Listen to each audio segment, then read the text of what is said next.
PCOD ഉള്ള ആൾക്കാരുടെ അടുത്ത് എന്തിനാണ് omega-3 സപ്ലിമെന്റ്സ് എടുക്കാൻ വേണ്ടിയിട്ട് അല്ലെങ്കിൽ omega-3 അടങ്ങിയിട്ടുള്ള ഫുഡ് ഐറ്റംസ് ഇൻക്ലൂഡ് ചെയ്യാൻ വേണ്ടിയിട്ട് പറയുന്നത്?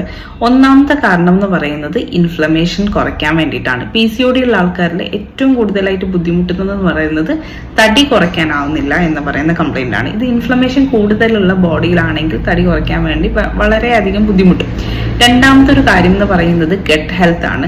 PCOD എന്ന് പറയുന്നത് directly linked to gut health ആണ്.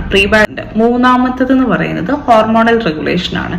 ഈ ഹോർമോണൽ റെഗുലേഷൻ എന്ന് പറയുന്നത് PCOD ഉള്ള ആൾക്കാരിൽ പലതരത്തിലുള്ള ഹോർമോണൽ ഇറഗുലാരിറ്റീസ് ഉണ്ടാവും. ആ ഹോർമോണൽ ഇറഗുലാരിറ്റീസിനെ ഒരു പരിധി വരെ ബാലൻസ് ചെയ്യാൻ omega-3 സഹായിക്കുന്നതാണ്. നാലാമത്തതെന്ന് പറയുന്നത് മൂഡ് സ്വിങ്സും അതുപോലെ തന്നെ എൻസൈറ്റിയും കുറയ്ക്കാൻ വേണ്ടി സഹായിക്കുന്നു എന്നുള്ളതാണ്.